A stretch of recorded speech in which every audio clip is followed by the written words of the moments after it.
to another Beauty in Solitude event, everyone. My name is Aisha Imam, and I'm the director of Reed Society for the Sacred Arts, a 501c3 art organization based outside of Washington, D.C.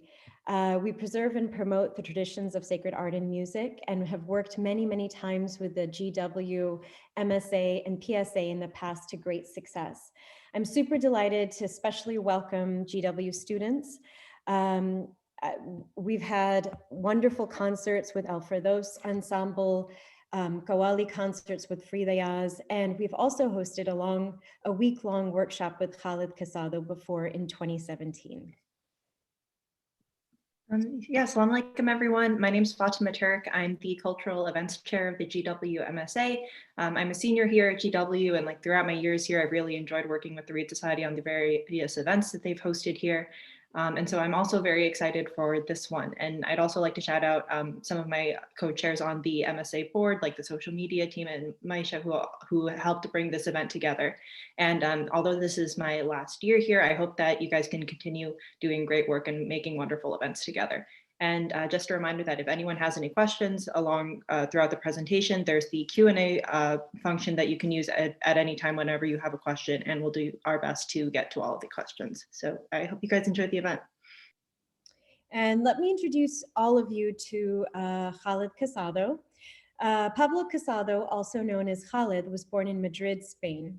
Although he always felt a special attraction towards the shapes of Arabic calligraphy, it was not until 2008 when he connected with the reed pen for the first time.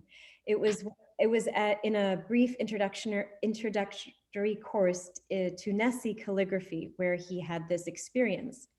Only a few days of practicing this art was enough to awaken a deep interest in him, and he soon felt the need to seek further instruction by a master who could transmit this ancient knowledge. It was then that he met Hoja Nuria García Masip, a renowned master calligrapher who we featured last Friday on one of our Beauty in Solitude events. Guided by her, he traveled to Istanbul for the first time in 2009, and thanks to her, he could get acquainted with her masters. And this is how he started writing his first lessons with her help and with various other masters in Istanbul. I've had the pleasure of knowing Khalid for over 5 years, and I think the first thing that people are struck by is his loving disposition. His works are created through a unique combination of inspiration, humility, and meditation. And I'm so, so honored to be introducing Khalid Casado to all of you today. Thank you so much, Aisha. First and foremost, thank you for organizing this. Sorry. Thank you to Reed Society. Thanks to GW MSA also for organizing this, and welcome everybody. I don't know who the audience is today. I have no idea, but I hope that you enjoy. And if there is someone who already knows about calligraphy, you may be listening things that you already know, but for the talk and for the demonstration I will do later, I will keep it for very beginners, okay? So for new beginners. So it's going to be very, very basic level, okay? So we want to talk about a little bit about Beauty in Solitude. That project that I hope all of you have already checked out. If you haven't, please do. It's www.beautyinsolitude.com. And it was a very nice and beautiful initiative created by Aisha and by Reed Society's team back in the first lockdown, back in probably April 2020. Well, I say the first lockdown because we here in Spain, we're in the third or fourth lockdown, I don't even know if we are locked down or, you know. But yeah, it was at the beginning of this whole thing, at the beginning of the pandemic, very tough and difficult situation. We all were living something very new for all of us. And so, Aisha called me one day and she started telling me this project, this idea, and I loved it. And the main thing was let's try to share beauty, and let's try to put something positive in these difficult days. So I loved it. It was again a beautiful initiative, and the idea was to somehow show the lineage and show how master calligrapher Mohammed Zakaria brought this tradition, brought the art of calligraphy to America back in the days.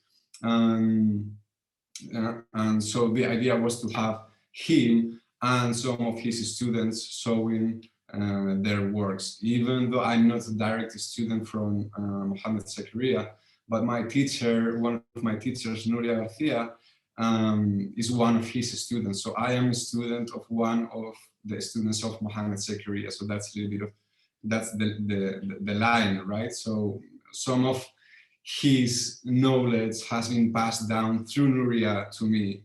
And then it was a pleasure for me to be a part of this project. Can I already share the screen? Okay, yeah, here it is. Okay, so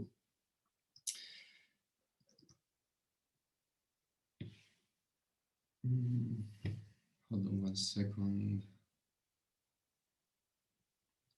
The exhibition, this online exhibition, it was the first time that we made an online exhibition, but it was because of the situation. The exhibition started with a master calligrapher named Sheikh Hamdullah. He was an Ottoman calligrapher. He was a Turkish Ottoman calligrapher, and he is considered to be the founder of the Ottoman school of calligraphy. Okay, back in 15th century, he started teaching through the method that we still use today. And he was a very talented person. He was a very talented calligrapher. And so for so many years, he studied all the examples of Yaqut al-Mustasimi, who was the biggest calligrapher before him. So he spent a lot of time of his life studying all those examples, and then gave new proportions to the letters, and those proportions were the definitive proportions. We still use the same proportions today, and so he gave a new aspect, a new, more elegant to the letters and more balanced. He made the words and the lines more balanced, and we, as I said, we still use those proportions and that methodology. He started teaching. So many different great calligraphers learned from him, and then those calligraphers started teaching as well. And so he created the chain of transmission of this knowledge. Okay, so this is the piece that we have at the exhibition, between Solitude exhibition. It's a folio that is a part of this album. This is a 9 folios album, which is in the Walter Museum in Baltimore. It's a beautiful piece of art. It's a wonderful piece of art. It is just lovely. It's a treasure. He left so many great examples of calligraphy, which are today a reference for all of us who work with calligraphy, and he's a big reference. So we always look at what he made. It's pretty amazing, and it's beautiful to see how he started everything, right? How he started the school and the methodology and the teaching method. So he started, as I said, he started the silsila. He started that chain of transmission, okay, who starts up here in the 15th century, as I said, and it goes on and on and on and on and on until today, okay? Right here at the bottom is the last calligrapher of this silsila. These are not all the calligraphers of all the time, but the most remarkable calligraphers throughout the centuries. So we have, people like Hafid Osman, Abdullah Thudi, Kahiaske, Mustafa Iset, Sami Effendi, Mustafa Rakim, like big reference for all of us. And it goes on and on until today, as I said, and this person here, the last one, he's still alive. He's Hassan Çelebi. He's our master. He's probably considered to be the most important, or one of the most important calligraphers nowadays, because he is part of that silsila, part of that change of transmission. He's still alive, and all of us who are calligraphers with an ijaza, with a diploma today, we all are under him. So under him, we would have, in this case, to Mohamed Zakaria. Under Mohamed Zakaria, we would have Nuria Garcia, and then under Nuria, it would be me, right? So we're supposed to be part of that chain as well. So this is let me make it bigger. This is a beautiful picture of the two of them. This gentleman here is Hassan Çelebi, that Turkish master, and then besides him is Mohamed Zakaria, both of them working together.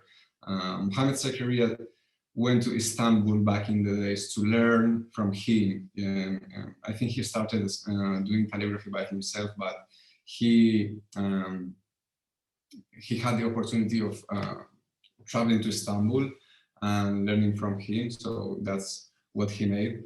And then after he got his ijaza or his diplomas, he went back to the US, and he had been working in calligraphy, and he has been teaching, and ever since. So it's been a long time already.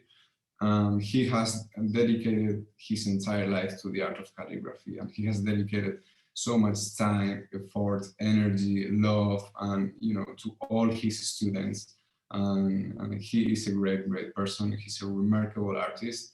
And as I said, even though I'm not a direct student of Mohamed Zakaria, but I have been lucky that I've had the opportunity of visiting him regularly for the past 5-6 years. So, and every time you meet him, I think, Isa, you will agree with me, there is not a single day that you visit him that you don't learn something new. And that's one of the things that, to me, makes him a master, right? The deep knowledge that he has, not only about the art of calligraphy, which it's huge, but so many other aspects, so many other things. He has got to master so many different process, like, for example, the process of making paper, the process of making Ebru, marbling paper, the process of making ink. He has mastered the process of making gold, he has mastered the process of making illumination. Like, you have to think that basically nobody does this. Like, nobody, I mean, Mohamed Zakaria, if he needs to cut a column with a knife and he doesn't have the knife, he would make the knife himself. I mean, and nobody does this, okay? So when he creates a piece of calligraphy, everything, every tool is built by him. The paper, the gold, the illumination, the ink, everything is made by him. And that's other thing that, to me, makes him a remarkable master. Like, basically, as I say, nobody does the whole thing. Like, for example, me, if I need to cut, I don't even know how to make a knife. Or, yeah, I know how to make paper, but I would rather to go and buy it, because there's people who make it better than me. But he has got to master the paper making, and so he doesn't need to go buy from no one, because his paper is good enough. Well, I mean, it's a person that I really admire. I could be talking about him for hours, but I think we all love him so much, all of us. All of his students have a deep respect and love for him. He's a great personality in the art. And you know, here is with his master. This is back in the days in Istanbul. It's a beautiful picture. And then this is me. Like we share the same master. And then as well with Nuria, we share also the same master, which is Hassan Çelebi. So this is the beautiful thing, you know. This is me working with Mohammed Zakaria. He was teaching me something, you know, as I said, every time you visit him, he has always something new to teach you. And this is the beautiful thing, that in this tradition, each one teach one. Like, it doesn't matter, he is not my direct teacher, but he would always be open to share something, to teach me something, to you know, give me or give someone advice about whatever it is. So he's always open. You know, just him. Most of the calligraphers, most of the master calligraphers are always open to help, are always willing to give you advice or give you corrections, or you know, give you tips. And that for me is very beautiful. The fact that they are always open to help whoever it is, no matter if it's a student from another calligrapher. But if someone needs a tip, if someone needs an advice, they will give it to you. So after the piece from Sheikh Hamdullah, we go directly to Mohammed Zakaria. This is the piece of the exhibition from Mohammed Zakaria. As I said before, everything has been done by him. Okay, so this pink paper has been dyed by him, and then he put the paper through the process to make a paper good to write calligraphy on it. And then he has made the gold, and then he has made this Ebru paper. Ebru, for those of you who don't know what it is, Ebru is the Turkish technique for the marbling paper. Okay, so Turks have their own way of making marbling paper, and they took it to another level. They took it to a higher level. Okay, as well as so many other things in the arts, but also Ebru, they took it to a higher level, and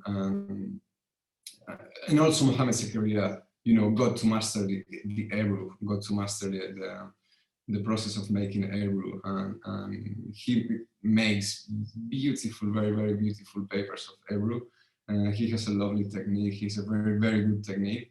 I have to say that making Ebru is not easy at all. I mean, it's nothing in calligraphy is easy at all, but you know, everything has its own secrets, its own thing. You really need a lot of time to get to master whatever it is. If it's Ebru, if it's illumination, if it's working with gold, if it's calligraphy, if it's paper making, it requires a lot of time. And you know, he has got to master everything. Mashallah, he is really good. So this piece is a beautiful piece. It was written back in the days. It wasn't written during the lockdown, but the meaning, I think it's perfect for the lockdown and for the situation we were living and going through.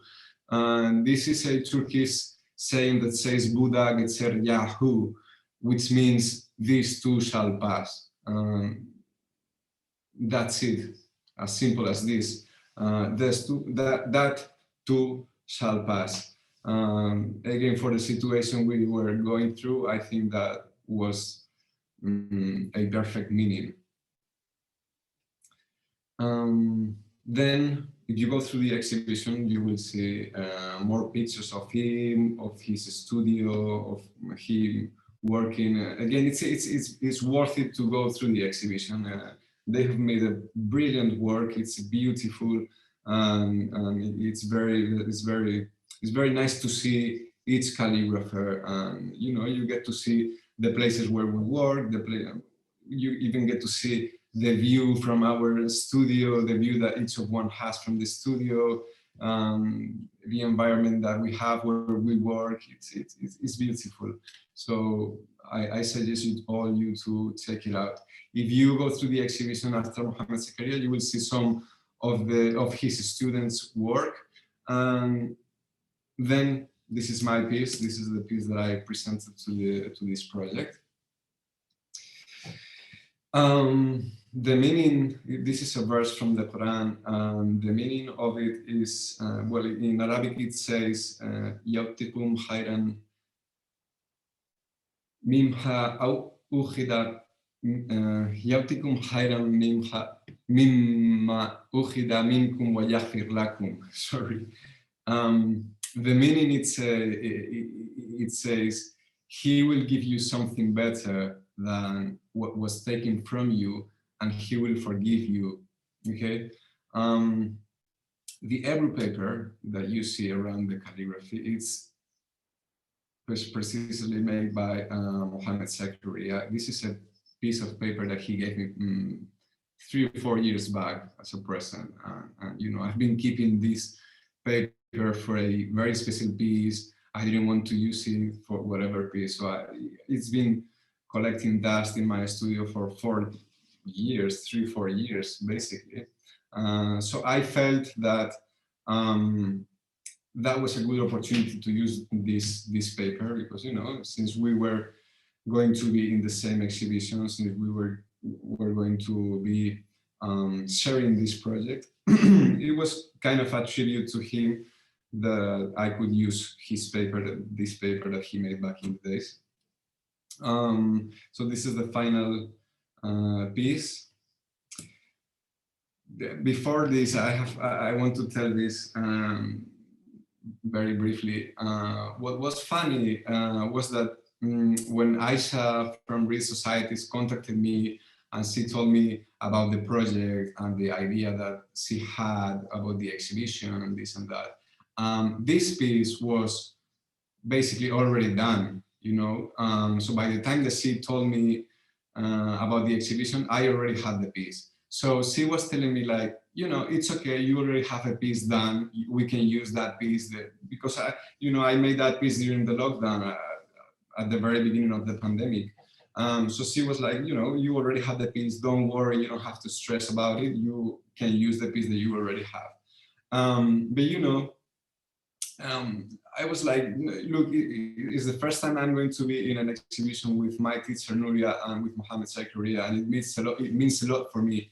And this piece is nice. This piece is beautiful. But let me keep working on it. Like I want to take it a step far. I want to, you know, take a little bit higher. I want to keep working on it. I want to make it better. I know I can make it better. I know there is a lot of work, even though this is a final piece, even though it's done. But you know, there are things that most of the people wouldn't see, wouldn't realize. But there are things that if a calligrapher look at that piece, they would say, okay, this here could be better. That there could be done a little bit better as well. So there was still some work to do on this piece. So I said, okay, yeah, I have this piece done, but let me work on it. I want to make a better version of this. So this was like the first final version that I made of this composition. Normally, when you're working on a composition, at some point you make a first final version, okay? But normally it's not the best version. Like normally there is still a lot of work to do on that first final version, right? So that was the first final version, and this other one was the second final version, which is definitely much better. Alhamdulillah, with the help of God and with the help of Nuria, that she is constantly working with me and giving me corrections, so I could achieve a little bit higher level than this one. So that's a close-up of the piece without the borders and without the gold. And this is something I think it's interesting, and I wanted to show tonight. Hold on 1 second, please. So this was my very first idea of this composition. Like the first thing that I wanted to make was to write Yawtikum Hayran Minha Ukhida Minkum. he will give you something better than what was taken from you. That was the very first idea that I had, and the idea that I had was to make it in a circle composition. But as soon as I started working on it, I realized that it wasn't really working. You know, I wasn't really happy with the composition. And so this is something that happens very, very often, that when you start working on a composition, you start making one thing, but then you end up making a totally different thing, okay? Because, you know, the composition keeps evolving and evolving, and things keeps changing, and you have to make so many different changes. You have to try so many different shapes, and, you know, some things works, some things doesn't work. You have to find what works better. You have to keep changing things all through the process. So that was the very, very first sketch, or one of the very first sketches. That was the initial idea, but as I said, I promptly realized that it wasn't working. So I realized that I had to change the shape, okay? And by changing the shape and put it into this shape, obviously I got more space. So when I got more space, I had to add a couple of new words, which continues to the verse, يَوْتِكُمْ خَيْرًا مِنْهَا أُخِذَ مِنْكُمْ وَيَغْفِرْ لَكُمْ. وَيَغْفِرْ لَكُمْ is this part here. It's like the half in the top, which was now added to the composition, okay? So all this rounded composition would be now down here in the half down, and then I added these three new words, وَيَغْفِرْ لَكُمْ, and he will forgive you. He will give you something better than what was taken from you, and he will forgive you. Now I was working with more words. I was working with a different shape. You know, that was that was at the beginning of the process, not the very, very beginning, but pretty much at the beginning. So I want to show you as well.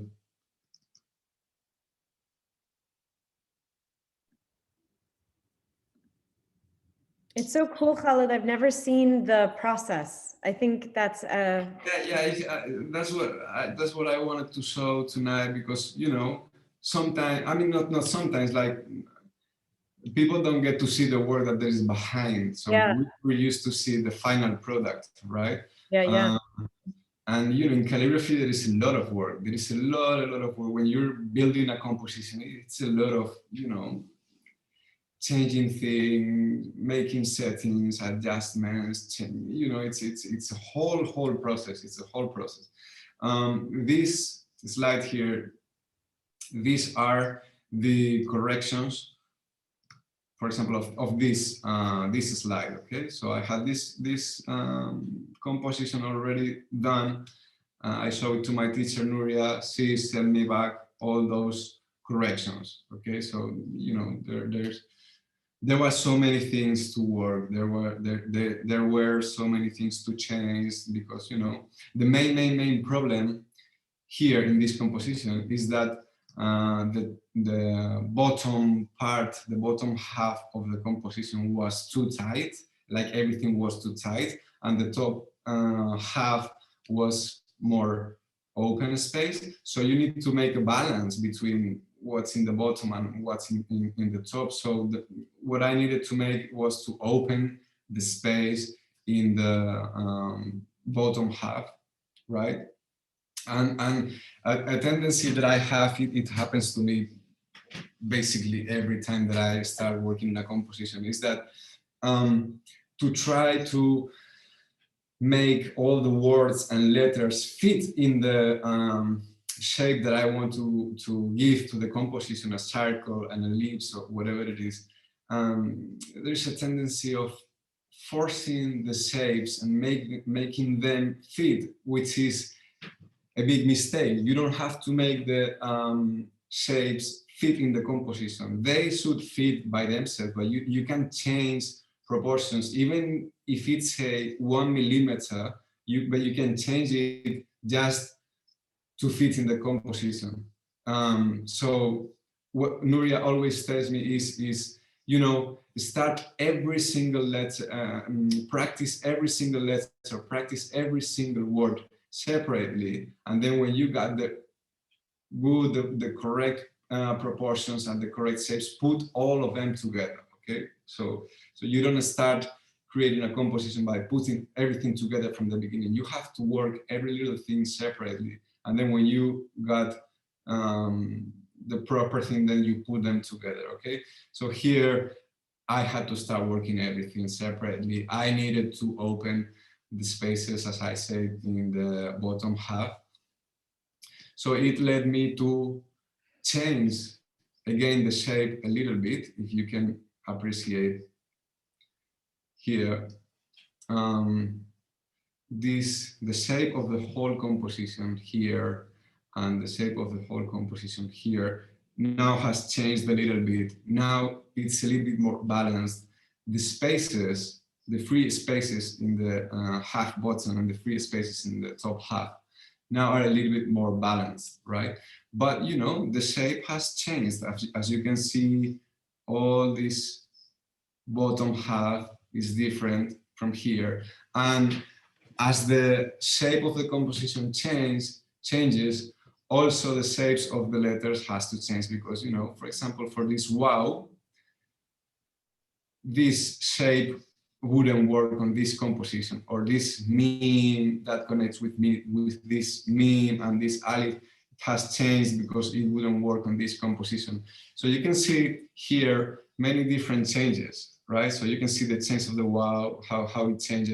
You can see this word mimha, mimma, how it changed the shape. In the word minkum, also the last meme here now has changed the shape here. Now it's not that much, it's not that tight, right? Something in the composition in the left that I liked at the beginning was that connection between this shape of the ra in the word yaghfir, the ra was connecting to this shape of the kaf. That was a beautiful thing that I liked it, and I wanted to work it out, and I wanted to make. But you know, as you have to change things and move things around, then it didn't work. So you know, look where the ra is here and the kaf is here, and also look how, in order to fulfill this space, I had to also change that shape of that meme here. I mean, it's all a you know, it's all a process. You know, it's there's a lot of work. You know, Khaled, one of the things that people always say is there a center to a calligraphic piece, right? And there isn't. It's more about balance and, you know, fullness and working with the space, right? It's like you're working with the whole thing. Right. Well, there are some types of composites, some kind of compositions which, yes, they do have a center, and then everything is around. But you know, most of the times is just what you say. You have to play with the spaces, and there's not a focal point. You know, everything has to be well balanced, so your eyes won't go directly to one place and miss the rest of the composition. You know. Now let me show you corrections again. So when I got that shape, I kept working on it. I changed things. I changed shapes. I thought it was something which was already working. Then I sent it to my teacher, Nuria. She sent me back corrections. There's always corrections. There's always corrections. You can be working on a composition forever. Like they will always say, yeah, it's very nice, very beautiful, mashallah, but look here, this shape here, this letter here can be 1 millimeter higher, 1 millimeter lower. So you know, there's always corrections. So these are some corrections for this composition. Okay, So I had to keep working on it. As I said, I already had that first final version done, but you know, I was working against the clock to be able to create and to make it a little bit better, and that's why I was working that much and receiving all those corrections. This is I think it's an interesting picture. I just took it this morning. This is for you to see that a little bit you can have. I mean, not all the sketches of that piece are here in this picture because I didn't have space enough to display all of them. But you know, you can get an idea of the work, how many different times you have to start over again. And every time you start over again the composition, you make new changes. You change things, you move things. You know, every time you start the composition, you make something new, right? Trying to make it better and better and better and better every time. So this is for you to see that creating a piece of calligraphy doesn't happen in a weekend. It doesn't happen in a week, not even in a couple of weeks. It's a process that takes several months, okay? And as I said, you can be working on a composition for years if you want. I mean, you can be 1 year working on a composition, and or 1 year and a half, couple of years working on it until you get something which is good enough. Okay, it's true that some other compositions doesn't take that long because they happen like more naturally. You get the right thing like more naturally when it's something more simple. Still, there is so much technical things and so much you know, where to put everything, every little thing, but it's not that much work. But you know, for such a composition like this one, it's a lot of work. It doesn't happen just in a weekend that you say, okay, this weekend I have no plans, I'm going to make this composition for this Beauty in Solitude project, and it doesn't happen that way. There is a lot of work, and there's a lot of trying different things and trying to find what better work in the composition, trying to find what, you know, the most beautiful shapes, and you know. Khalid, someone asked if you'd be willing to explain some of the comments by your teacher from the corrections. Sure.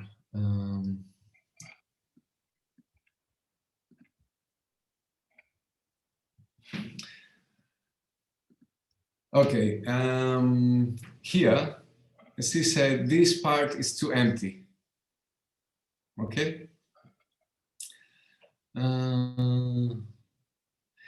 Here for this for the eyebrow of the eye, this is what we call the eyebrow. This little shape here said you have this possibility that you can try if you don't have enough space. Here she said this shape, which is a ya connecting to the line, she said it's a little bit tight, it's too tight. Try this other shape, the shape she made in red. She said, try this other shape. This is just make it higher, you know, this is just make it lower. This here, for example, what does she say? She said that's a problem that you have to study and see if you can change the shape, because that shape that I made wasn't really working. It wasn't really a nice shape. So she gave me this possibility. She said, try this shape, see if this works. If it doesn't work, try to use a different shape. Again, here she said this is too tight. And this, yeah, this is what I said. This comment here is what I said, that the bottom half was very tight and that I probably needed to change and open the spaces. And this comment here says what I just said a few minutes ago, is that all the letters were made to fit in the composition, which is a problem. So that's why I, needed to work them, separately, not being conditioned by the composition, but just trying to get the proper proportions and the correct proportions and the proper shapes, and then make and build the composition based on those shapes of the letters, not make the letters fit based on the composition shape, right? So that's.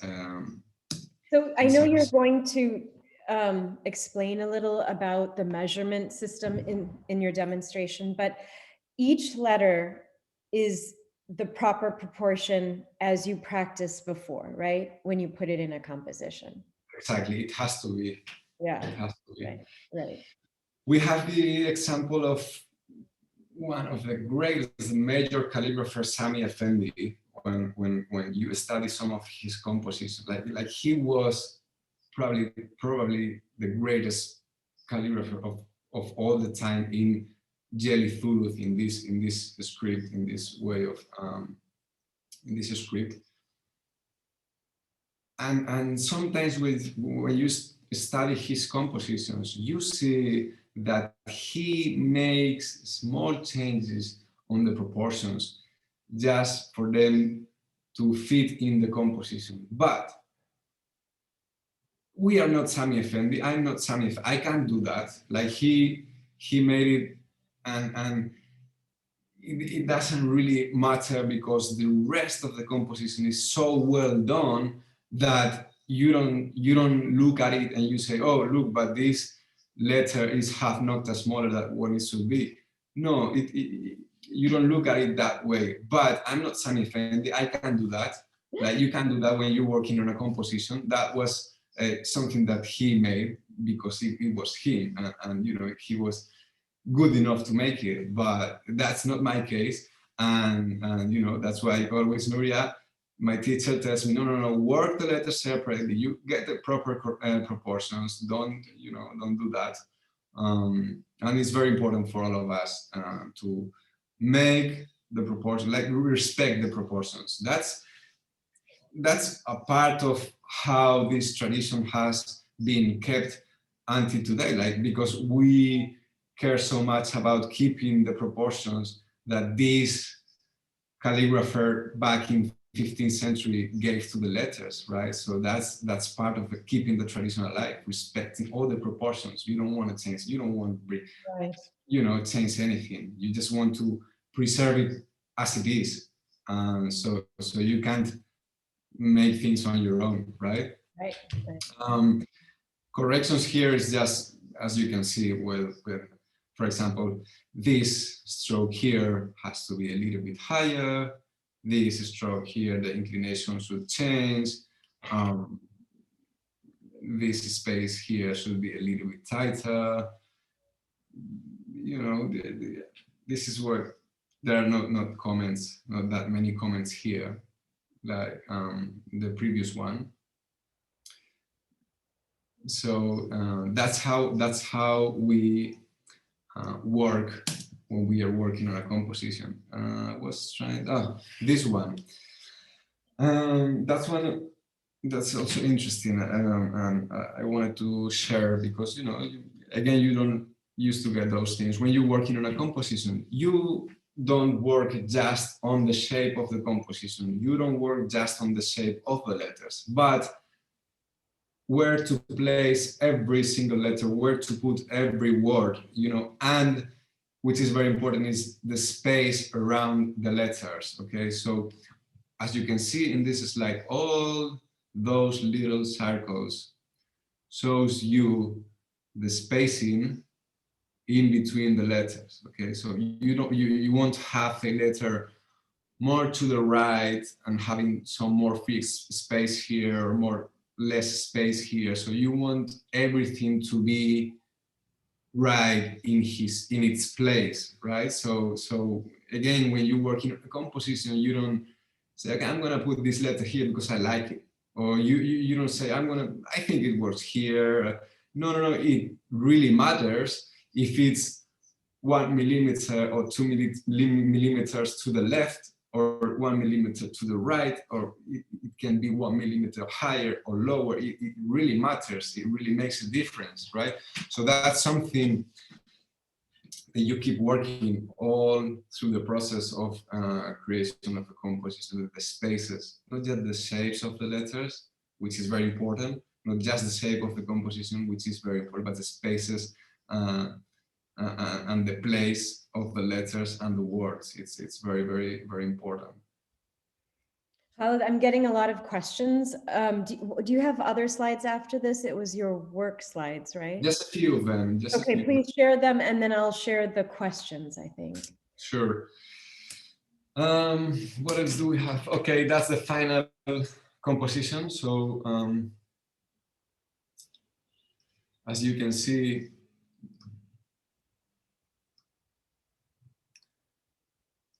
I don't know if I can move this here. From the first idea, the first, very, very first sketch, then how it evolved, then how it changed, and then how you get to the final product, which is what I think it works better. And I'm sure I could keep working on it and make it better. I'm sure it always can be done. And you know, that's something that I've made with some old compositions. Excuse me. People are saying they appreciate this much more now after learning about the process. Yeah. Yes, I could probably take that composition in a few years and keep working on it, you know, and I'm sure I would change things and something better could come out of it. So I always keep my compositions open to further work. That's something that I've made. You know, you make a composition, you wait for 2, 3, 4, 5 years, and then you take it back, keep working on it, you change things, you make it look better, and I'm sure I could keep working on this particular piece. Someone did ask how long did it take from the start to the finish for this one? For this, I don't remember, but I don't remember. But it's a few months. Okay. It's a few months of work. Yeah, it took a few months. So as I said before, some compositions takes longer than others. I have been working in a composition like the longest I have been working. I think it's been a year and a half, or a little bit more.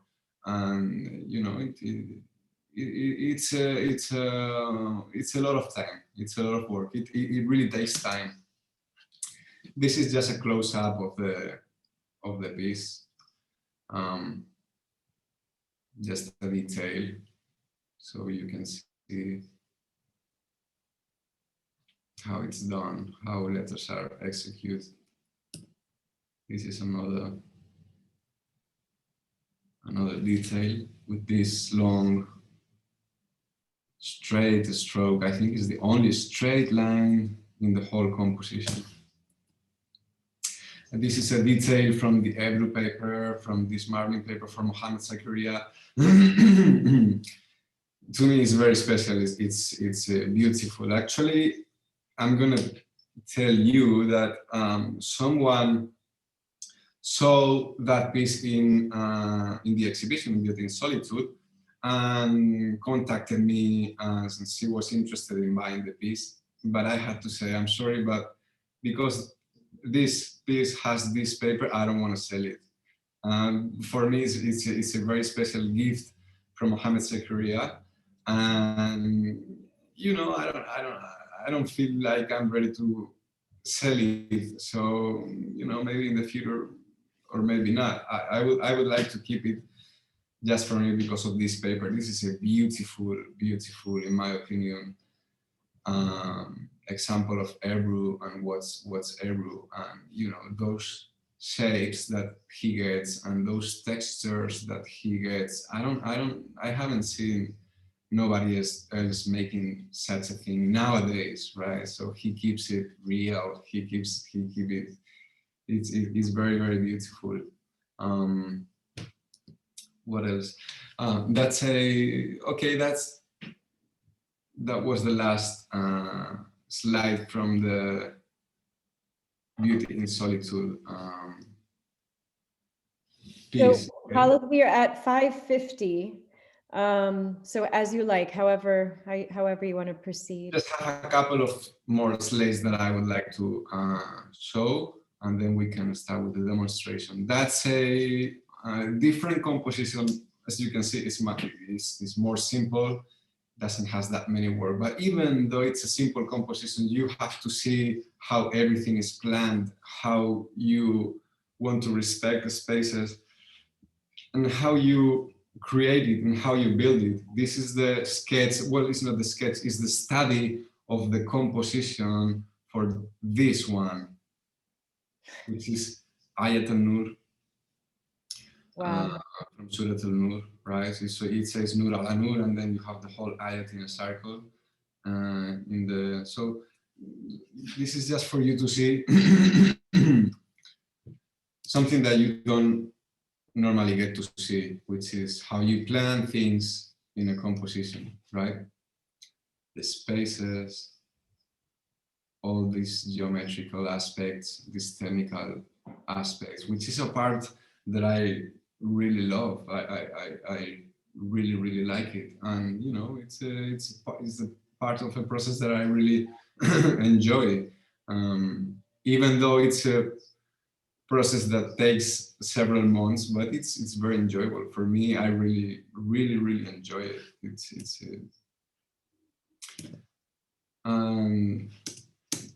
The last, or one of the latest piece I wanna show is this. This is a very different piece. This is a very, very different composition. It's a piece that I've made.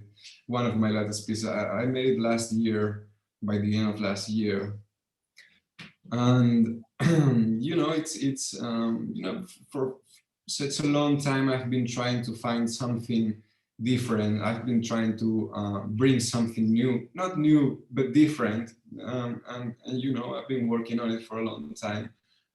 Sometimes you get things that work, sometimes you don't. But again, it's been a few years working on getting to something, and that was a result that I was happy about. It's, you know, as you can see, half of the composition is just the letters written as they are written in a final piece, and the half of the composition is all the technical and geometrical aspects of the letters that, as I said, I really love it and I like it. And what's interesting is that I added some comments about the numeric value of each letter. As you may know, each letter in Arabic has its own numeric value. So when it's a combination of letters, as in this case, you can take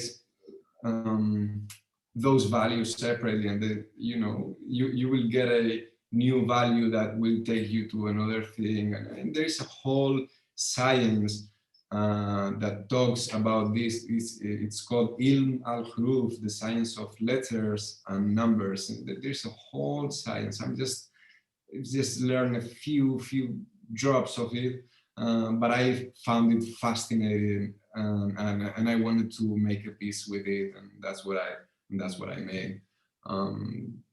Again, this is very different from the traditional kind, the traditional type of making composition, which I really love as well, and I will keep working on the traditional thing. But maybe that's a new path that I can explore, and I think it's beautiful. Also, if you think about a Western public who doesn't really know nothing about calligraphy and what's behind the letters and what, you know, that helps them to get an idea of, okay, it's not just letters, it's not just, you know, there's something else. It's not something, there's a lot. So beautiful. Somebody says this piece is like a bridge between ancient sacred art and modern design. It's really beautiful, Khalid. It's very creative. It changes the way you are looking at things. Alhamdulillah. Yeah, well, that's a few slides that you can see in the Beauty and Solitude website, that we are showing different tools, different materials that we use. Tools in this tradition, in this art, is something that you also fall in love with. I mean, it's beautiful. I love every tool. It's lovely. This is like a picture from my desk, and then my studio. This is where I'm sitting right now. But you can see all those pictures in the exhibition if you go through. So I think that was it. If you want to give me some questions, and we can. I'll give you a few, and then we can head into the demo. Let's see.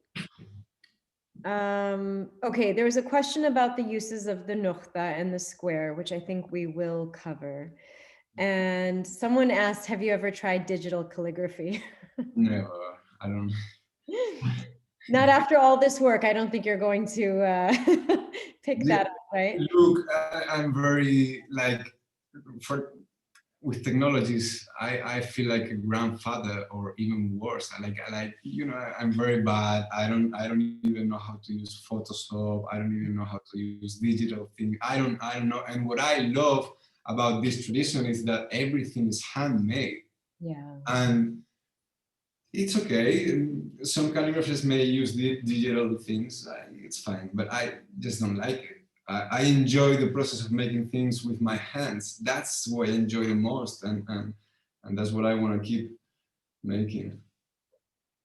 Yeah. And I don't know how to make it, so I don't.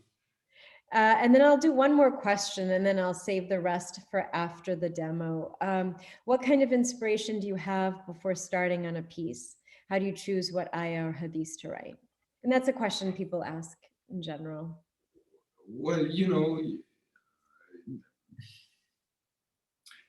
always want to write something that means or has a specific significance to you, right? So, whenever I read in Quran or poetry, or, you always read things and you write them down in a notebook. So, I have a notebook with things that with potential pieces that I want to write one day. So, something I need to feel inspired somehow by what I am writing, and I need to feel a connection with the words and the meaning, and that's what I try to do all the time. Every time I create a piece, I need to find that connection, and I need to feel that connection. Otherwise, it would.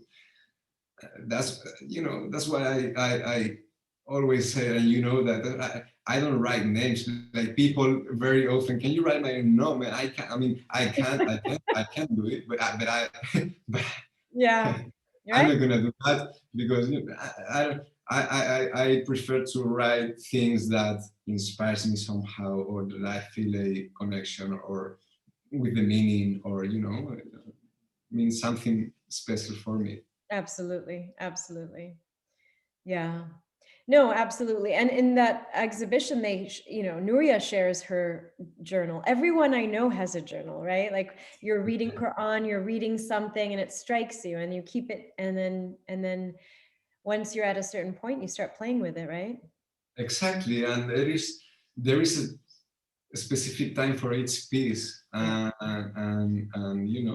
each piece is done when it has to be done. I mean, I have a very briefly, okay, and you know that story because you was there. I don't know when was it, 2 or 3 years ago, when I was in the US, and I was with you, with your family, and I had a family member back in Spain who was very sick, and she was about to die, and I got very, very sad, and I was very, very. I didn't know what to do, and this and that, and then I remember. Your lovely husband told me, Look, I was desperate. I was really having hard times. And he mentioned that ayah that says, God doesn't burden a soul beyond its capacity. And that was all I needed to hear. And then a few months later, I wrote.